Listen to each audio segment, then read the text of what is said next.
So is there evidence of more highly advanced civilizations?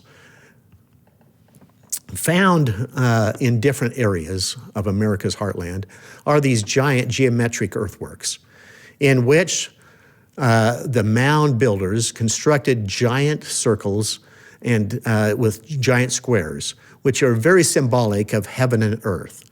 These reoccurring ceremonial sites give evidence of a centralized government designed by some master architect.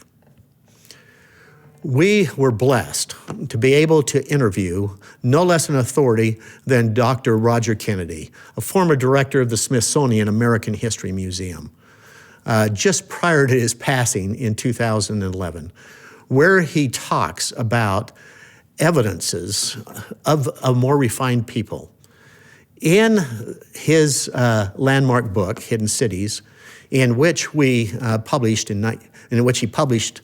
1994, Dr. Kennedy recounts the startling personal events that led him to writing his book, inspired by what he found while exploring subterranean caves found in the state of Indiana. He realized from the artifacts found that others had walked through those same caves centuries earlier. Dr. Roger Kennedy went on to say in his book that few realize that some of the most complex structures of ancient archaeology were built in North America, home of some of the most highly advanced and well-organized civilizations in the world. After seeing our documentary, The Lost Civilizations of North America, Dr. Kennedy says, well, it wasn't lost. It was hidden. You ought to consider changing your name. So who were these mound-building cultures? And where did they come from? And how did this silence surrounding their history come about? Let me just share you this clip. This is Dr. Roger Kennedy speaking. Who created the settled places, the agriculture, the urban design, the engineering, and the astronomy that preceded us, preceded we European Americans, are not quite us. They are other people, we felt.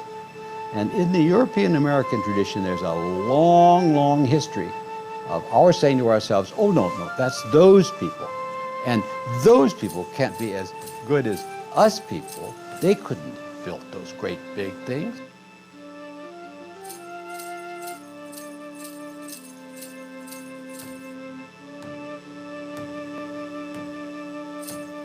Thankfully, today's scientific community is beginning to take a renewed look at what artifacts and ancient cities yet remain, such as these once city walls, intentionally preserved as mounds in a golf course in Newark, Ohio.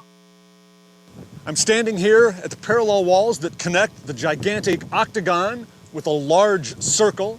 The circle is 1,054 feet in diameter. The octagon encloses 50 acres, which is large enough to encompass 4 Roman Colosseums. This was built by the ancient Hopewell culture that lived in this region between about 100 BC and AD 400. The level of precision, it is incredible. The entire Newark earthworks encompasses 4.5 square miles, and it was the largest complex of geometric earthworks ever built in the world.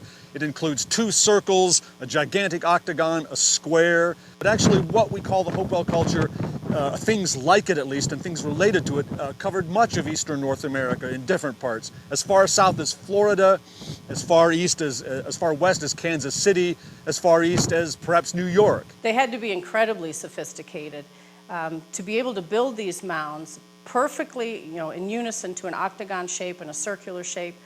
It's clear that they rival, by any scale, any other cultural achievement in the world. The Great Pyramids, the Great Wall of China, the Roman Colosseum. I'm not that surprised by it. There's so many other things that we see when we start learning about and looking into Native culture that I think people on the surface may be surprised because they tend to think of Indian people as anti-intellectual or, non-scientific or somehow, living in the backwoods and not knowledgeable about things like that. The knowledge embedded in these earthworks and encoded in their structure is anything but primitive. It's remarkable. It also shows that not just high math, but These sites are lined up primarily with the lunar calendar.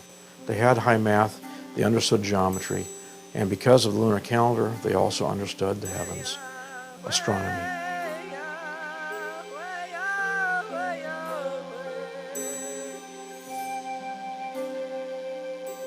What I've learned now is just how amazing they were in terms of their knowledge of the solar system and of mathematics. And the lunar calendar comes from the Mediterranean.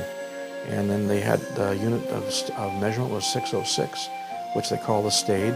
One side of the Great Pyramid from the base to the tip of the apex is 606 feet. If you square inside the octagon, which the surveyors like to call, it's a term they use, squaring the circle, and you divide that up into 4 equal parts inside of cubes, you'll find those cubes are all made of 606-foot lines per cube side. The angle of the Great Pyramid of Egypt runs 51.8 degrees up the slope from the base to the angle. That measurement is there, and when you come off of the baseline at Newark and you run true north and then measure that angle back to the baseline, what do we find? 51.8 degrees.